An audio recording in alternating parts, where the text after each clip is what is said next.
Bem-vindos ao Questão de Ordem. A minha entrevistada de hoje é a deputada estadual Fátima Nunes, que está em seu 6º mandato e o 5º consecutivo. Deputada, bem-vinda ao Questão de Ordem. É um prazer tê-la aqui mais uma vez e te entrevistando. Muito obrigada, minha cara jovem apresentadora desse programa Questão de Ordem. Eu tenho sempre uma felicidade imensa de aparecer nas telas da TV Alba. Parabenizo sempre o idealizador dessa TV. E hoje o nosso presidente cuida com muito carinho e tem uma equipe maravilhosa. E você está entre elas. Parabéns. Muito obrigada, deputada. A gente fica muito feliz com a sua felicitação, né? E a senhora sempre prestigiando a gente aqui. Vamos iniciar falando a respeito do seu mandato, né, deputada? A senhora está no seu 6º mandato. E a senhora é uma deputada muito atuante aqui no Parlamento baiano. Não apenas no plenário, a senhora usa muito a tribuna, mas também nas comissões. A senhora está sempre atuando ali, se dividindo, né? Porque as comissões, geralmente, muitas acontecem até ao mesmo tempo. Legisladores vão para uma comissão, vai, se divide para outra comissão e fica ali sempre participando e sempre debatendo, querendo discutir melhorias para a sociedade baiana. Fala para a gente a respeito desse trabalho da comissão. Quando eu entrevisto os legisladores, na minha opinião, eu sempre digo, aí eu quero que a senhora concorde ou discorde comigo, que a comissão é o coração do parlamento baiano. A senhora concorda, deputada? Eu concordo perfeitamente, porque nas comissões a gente trata dos problemas que os agrupamentos da sociedade trazem para nós. A questão do emprego, da segurança pública, do ensino e das melhorias das qualificações que o ensino deve cada dia melhorar e avançar.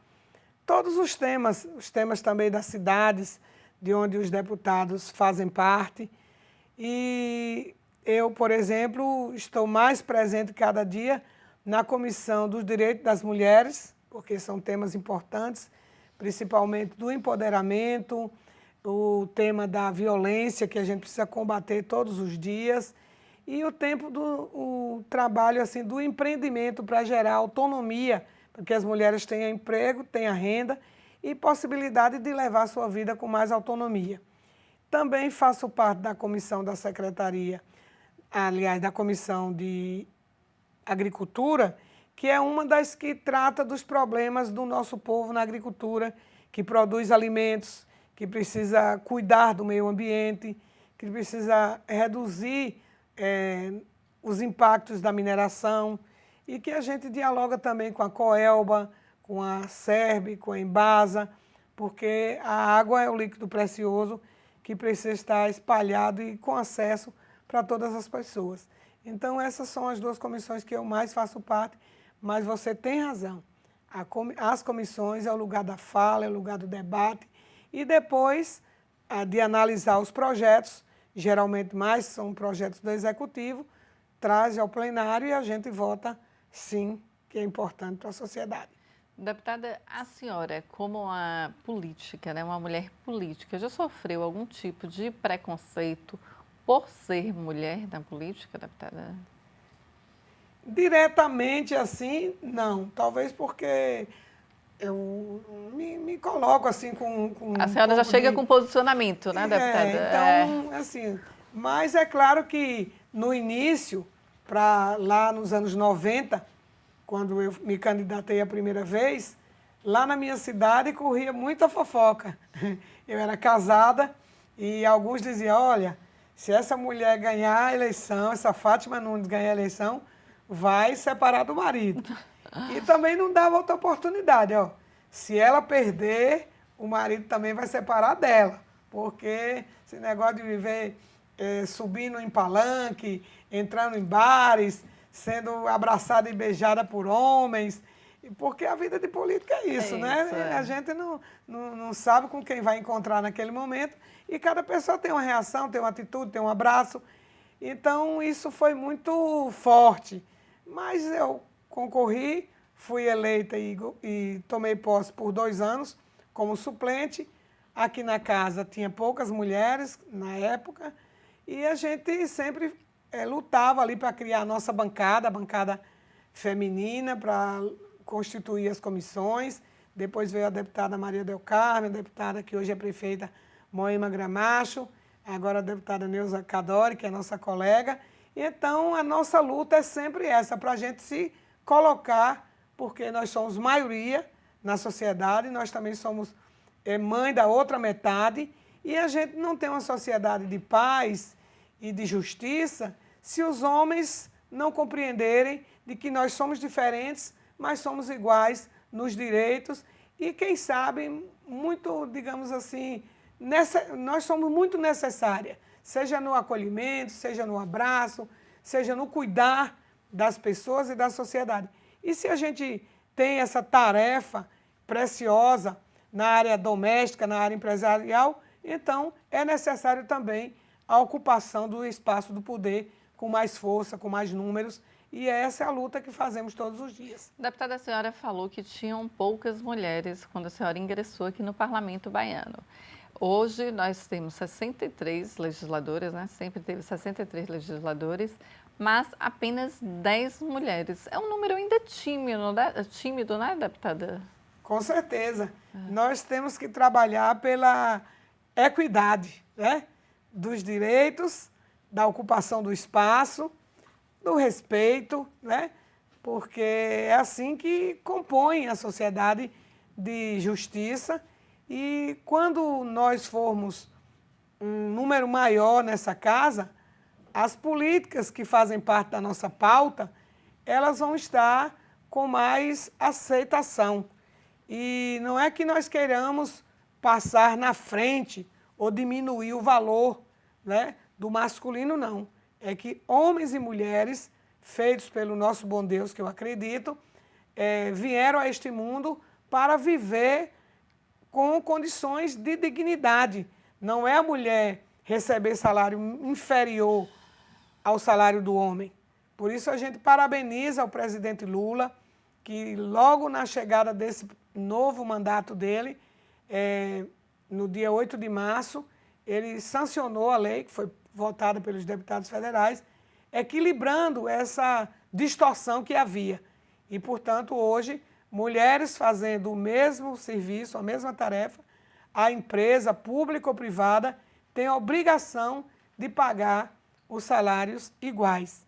E essa perspectiva de estarmos também ocupando as câmaras municipais nos municípios da nossa Bahia, que ainda é um número muito pequeno, aumentar a nossa bancada aqui na Assembleia, aumentar o número de deputadas federais no Congresso Nacional, passa exatamente por nós, mulheres, mas também pelos homens que estão no partido, entender essa necessidade e buscar todos os dias mais mulheres para participar da política, porque na política todas nós estamos, seja a política da luta pelo preço justo dos produtos, seja o debate que a gente faz pelo preço do combustível, que alterou bastante, mas graças a Deus agora diminuiu, mas a gente precisa também na política eleitoral, né? E essa política eleitoral, sair de casa, ir para a rua, visitar os amigos e buscar o voto, ainda é um desafio muito grande para nós por conta dessa cultura, né? Tanto a cultura do sair de casa para cuidar das pessoas, como também a cultura da economia, que as mulheres às vezes a renda é inferior, e também a cultura da eleição, que muita gente quer que a eleição seja um pouco mais financiada pelo candidato. E isso é um desafio para a gente. Deputada, a senhora citou aí o governo Lula, elogiou o governo Lula. Eu gostaria que a senhora falasse um pouco do governo Jerônimo, que já vai completar um ano agora, dia 1º de janeiro. E qual a opinião da senhora a respeito dessa gestão de Jerônimo? E se a senhora puder fazer um comparativo com o ex-governador Rui Costa, que é o atual ministro da Casa Civil, né? Na verdade, minha querida, olha, o nosso governo, do governador Jerônimo Rodrigues, a gente tem uma satisfação imensa, porque ele ampliou o número de mulheres para serem gestoras, secretárias, né? Agora há pouco mesmo, a gente estava na inauguração do novo hospital, o Albert Einstein, e a gente viu como há uma iniciativa de que a maioria dos cargos da composição, da gestão, sejam de mulheres.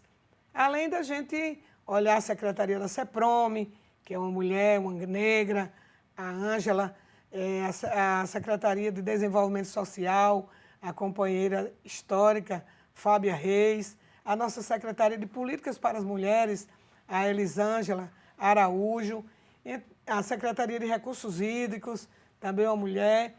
E então a gente percebe que esse conjunto fazem parte desse olhar do nosso governador, Jerônimo Rodrigues.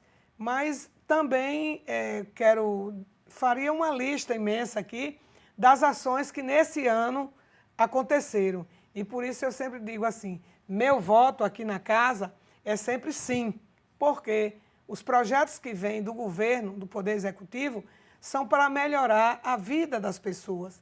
E eu lembro algumas questões que para mim foram muito importantes, tipo assim, aumentar consideravelmente os equipamentos de saúde nos municípios, nos hospitais municipais, para reduzir, né, aquela vinda e volta de ambulâncias trazendo doentes. É claro que ainda acontece porque os hospitais de maior complexidade estão em Feira de Santana ou em Salvador. Mas, por exemplo, ter equipado e melhorado consideravelmente o Hospital de Euclides da Cunha, ter melhorado consideravelmente o Hospital de Cícero Dantas, com entrega de equipamentos, de ambulância, de SAMU.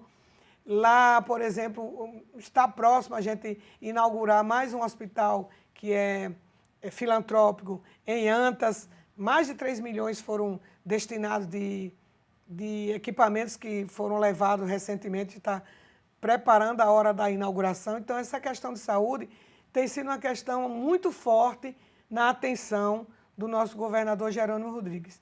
E, para resumir, não queria esquecer também das entregas que foram feitas, né? Eu acho que já foi a terceira entrega de equipamentos para fortalecer o sistema completo da agricultura familiar, melhorar a produção e melhorar as condições dos trabalhadores, né? Porque com um trator, com uma máquina, com a forrageira, o trabalho se torna mais produtivo e um pouco mais leve. Então, isso é importante. Estou citando assim por cima porque eu sei que o tempo na TV, e já lhe agradeço muito, tem que ser bastante compilado, né? Mais curto. Mas fique tranquila, deputada, a gente ainda tem tempo. Mas eu gostaria de saber da senhora, a senhora disse que o seu voto é sempre sim aqui no Parlamento Baiano em relação aos projetos do Executivo. A oposição questiona isso dos governistas, que o voto é sempre sim, mas eu gostaria de saber da senhora o porquê o voto é sempre sim, a senhora especificar de forma mais direta e também a senhora, que já está em seu 6º mandato, se a senhora comunga dessa ideia, acredita nessa ideia que se vota mais projeto do Executivo do que do próprio Legislativo, já que a maioria, na realidade, eu acho que todos os legisladores que eu já entrevistei já passaram por aqui, eles acreditam que se vota mais projeto do Executivo do que do Legislativo. Mas a senhora vai me responder após um rápido intervalo. A gente volta já já.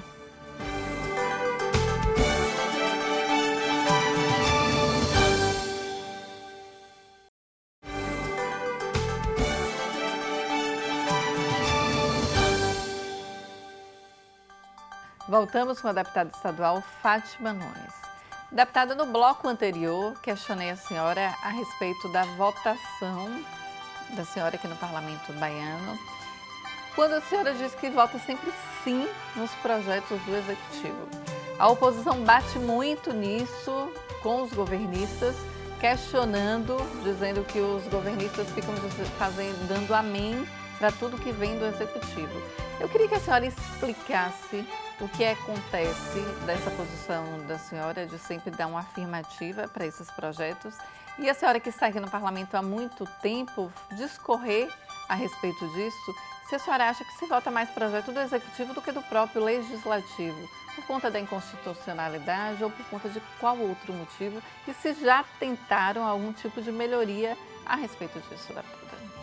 Na verdade, a Constituição baiana, ela já determina de que os projetos que, para ser executado, depende de recurso financeiro, esses só podem ser feitos pelo Executivo. O Legislativo não tem esse poder de determinar o recurso. A gente pode fazer uma indicação, uma orientação, uma emenda, mas o projeto que vai investir no Estado, seja na saúde, seja na educação, na moradia, no custeio da máquina pública ou em investimentos, tem que ser do Executivo. Então, eu, por isso, me sinto tranquila, primeiro porque eu sou do Partido dos Trabalhadores, do partido do nosso governador, sou da bancada, e os projetos, quando chegam aqui, claro que tem um alinhamento com aquilo que a gente propõe no nosso projeto político para o Estado, que é o desenvolvimento, né, e a redução das desigualdades sociais. E esse ano, por exemplo, nós votamos o PPA, que é o Plano Plurianual, que foi feito de forma bem coletiva. Votamos a Lei de Diretrizes Orçamentárias e ontem votamos a LDO, aliás, a LOA, que é a Lei Orçamentária. Então, nesses projetos, compõem aquilo que a gente pretende que o governo faça através das secretarias de governo para atender a população baiana. Então, eu fico tranquila, porque também esses projetos muitas vezes são debatidos. Quantas vezes aqui tem vindo o secretário da Fazenda, Manuel Vitório, vezes, né? Tem vindo também o diretor-presidente da Embasa discutir os projetos. Então, quando eles chegam ao plenário, eles vão com um pensamento desse coletivo, né, da bancada do governo, que somos maioria. Entendi. Deputada, a respeito dos projetos, eu gostaria que a senhora falasse dos projetos que a senhora já apresentou aqui no Parlamento Baiano e de um recente que a senhora foi relatora, que foi o projeto de lei apresentado pelo deputado estadual Antônio Henrique, né, sobre a qualificação no meio rural. Fala um pouquinho para a gente a respeito disso, deputada. Só lembrando que esse ano mais recente eu apresentei 2 projetos. Um é que institui a política de apoio aos imigrantes. E o outro projeto importante é que também destina a criação de um programa de apoio aos empreendimentos do povo negro. Porque a gente sabe que não é só um artesanato, uma cantoria, uma dança. A gente precisa de ter um investimento. Então, a gente apontou para o governo para que ele possa criar essa política de apoio e de investimento na área do empreendedorismo do povo negro. Esses 2 projetos estão aí na casa, tramitando nas comissões. E ontem eu fui relatora do projeto do deputado Antônio Henrique, que institui também a política de fortalecimento, de capacitação, de treinamento dos nossos jovens rurais, com uma cultura de aproveitamento adequado dos recursos naturais onde eles estão, que eles se preparem para aproveitar, seja na área da agricultura, da produção de alimentos, na área do investimento nas tecnologias sociais, para que eles desenvolvam uma capacidade de estar ali no meio rural sem aquele desejo de sair da sua terra, de sair da propriedade dos seus familiares para vir buscar oportunidade na cidade grande. Ou seja, receberem lá a partilha, digamos, da terra, a qualificação para trabalhar na agricultura, a água, com possibilidade, inclusive, de irrigação, produzir alimentos, receber apoio para comercializar com um preço adequado, para que a gente possa ver os nossos jovens tendo qualidade de vida, podendo comprar seu carro, sua moto e viver no seu lugar com tranquilidade e com a cidadania elevada. Deputada, a seca está sendo bem debatida aqui no Parlamento baiano. Eu queria que a senhora falasse um pouco a respeito disso e sobre as ações também que o governo do estado já está fazendo para combater a seca, né? Olha, nós votamos aqui, e foi um projeto de lei feito por muitas mãos, pelas instituições que desenvolvem atividades e organizações com o povo no interior do município, por exemplo, a Arcas, a ASA, os sindicatos, associações, grupo de mulheres, todas essas constituíram um projeto de lei que institui a política de convivência com o semiárido. Por quê? Porque 2/3 da nossa Bahia é o semiárido que estabelece as condições de vida das pessoas. A terra é mais árida, o calor é maior, as chuvas são irregulares. Então, esse conjunto de elementos determina o que é o semiárido e qual a região da Bahia onde ela se estende. Portanto, a gente já sabe que a seca vem em tempos mais longos, com estiagem mais longa, e em outros tempos com estiagem mais leve. Nós passamos 8 anos de um tempo bom, com chuvas, quase todo ano tinha bastante chuva. Agora, de setembro de 2023 até agora, a escassez das chuvas aumentaram e com digamos, esse ribuliço que o povo tem feito na natureza, né, os homens e as mulheres, na visão de buscar o lucro, de plantar muito milho, de fazer o desmatamento, de fazer altas exploração de mineração, eles desmantelaram um pouco a natureza. E agora, de uma hora para outra, o que era apenas, digamos assim, o normal de dar essa aridez, se estabeleceu com uma seca muito grave, onde até as regiões do sul, que costumavam se manter as florestas e os pastos, né, verde, hoje está todo mundo preocupado, inclusive, com os incêndios. Mas o nosso governador chamou os prefeitos na sexta-feira, lançou um programa emergencial de atendimento às populações, com aquisição de milho para distribuir para os proprietários que têm o criatório, principalmente os menores, né?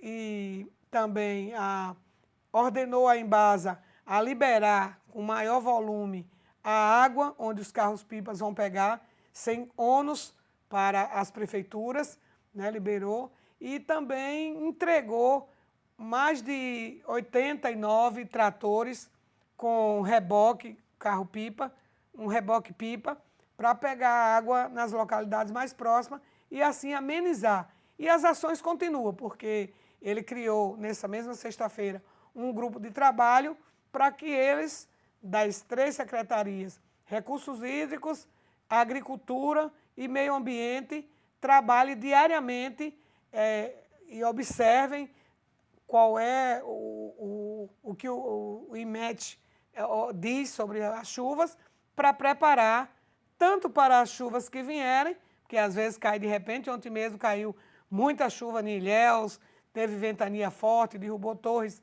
da Coelba, quanto também preparar para os locais que não têm ainda a possibilidade de ter água, tanto para o consumo humano, como também para os animais. Então, o nosso governador é um homem do sertão, é um homem que está antenado a todas as situações e tem um compromisso de assegurar a qualidade de vida para o nosso povo, tanto do sertão quanto do litoral, como aqui na capital, ou como diz o povo, é um homem que está em tudo, chegou chegando.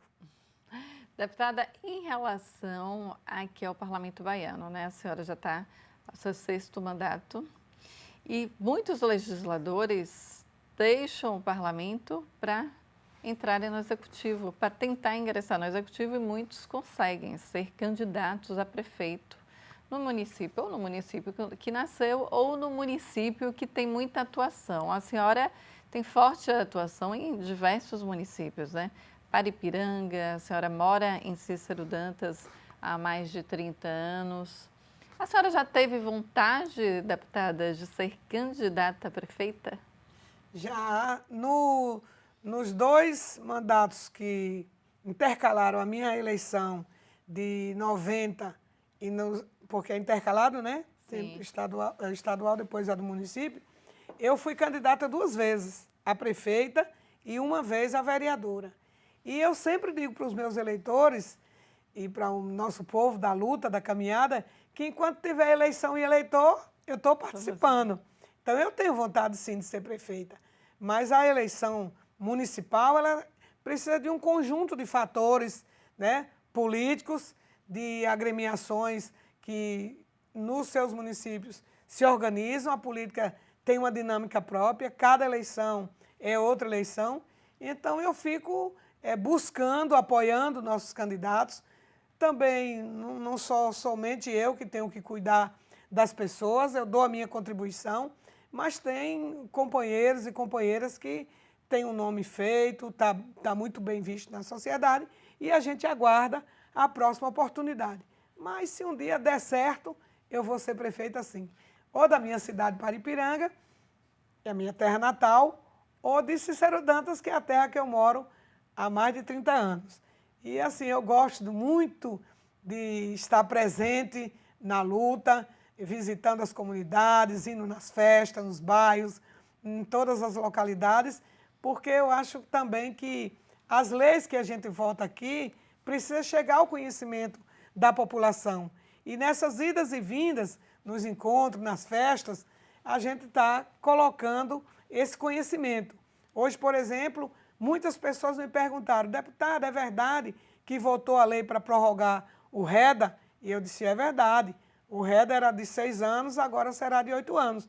Então, as pessoas que estão no seu trabalho, na escola ou em outros ambientes, já têm um final de ano, né, mais tranquilo, que não vai ficar desempregado, porque a coisa que mais faz feliz uma pessoa é ter certeza que tem o seu trabalho garantido, seu salário certo, poder pagar as contas e ter a sua autonomia, chegar ao final do ano, ir numa festinha, tomar uma cerveja, contar uma história, recontar como foi o ano e também marchar para o ano seguinte com a certeza de que não vai ficar desempregado. Então, é isso que o nosso governador Jerônimo trabalha todos os dias pela nossa população e nessa parceria firme e forte com o nosso presidente Lula. Eu só, para fechar, queria dizer da nossa alegria ontem, quando inauguramos a Casa da Mulher Brasileira. Imagine você que ali ao lado do Sara Kubitschek, naquele espaço grandioso, tem uma casa que vai oferecer todos os serviços para as mulheres que, por acaso, sofrerem violência. Era muito bom que a gente nem precisasse falar nesse tema, né? Que a liberdade e a vida das mulheres fosse uma coisa assim sagrada, que tem que ser. Mas como ainda acontecem coisas, então lá tem Tribunal de Justiça, Defensoria Pública, Núcleo de NEAM e outros órgãos, mas tem também a sala de acolhimento, tem um berçário para as crianças que por acaso tiver alguma situação da família que sofreu a violência. Então ali vai ser um ambiente muito adequado, né? E lá estava a nossa ministra, Cida Gonçalves, nosso governador Jerônimo, nossa secretária Elisângela Araújo, porque essa parceria é também com a gestão municipal e, portanto, o nosso governador disse, ó, palanques diferentes, mas objetivos iguais, cuidar do povo. Deputada, para a gente encerrar, a respeito da Feira de Agricultura Familiar, só para a senhora fazer um rápido apanhado, que a gente agora tem pouco tempo. Eu quero que você um dia chame os nossos coordenadores, doutor Geandro Dakar, né? E ele tem uma equipe fantástica, e também alguns empreendedores, a Unicafs, que foi a instituição empreendedora, porque por lá passaram mais de 4.000 empreendimentos rurais, desde a área da produção de alimentos e alimentos saudáveis, da agricultura orgânica, né? E também a produção de outros bens e serviços, alimentos, tecnologia para aproveitar melhor os recursos do semiárido, como máquinas forrageiras, construção de cisternas para guardar água da chuva. Então, a feira foi realmente um sucesso, né? Tiveram participação de mais de 6 estados do Nordeste que estavam ali. A ministra da Colômbia veio para aprender, fazer esse intercâmbio, levar esse conhecimento.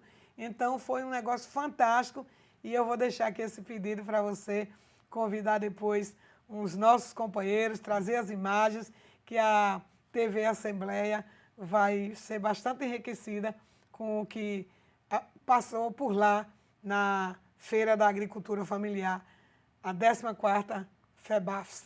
E a gente está no meio de tudo, então dancei, cantei, contei história, foi bom demais.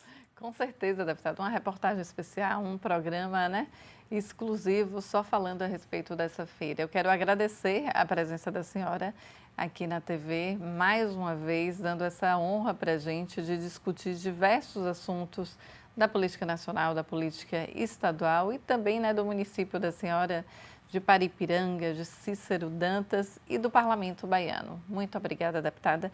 Parabéns pelo seu trabalho aqui no Parlamento durante todo esse período, né, nos 6 anos de mandato e defendendo também as mulheres, né, o direito das mulheres. Obrigada, deputada. Muito obrigada. Bom demais. A gente fica por aqui. Até o próximo programa.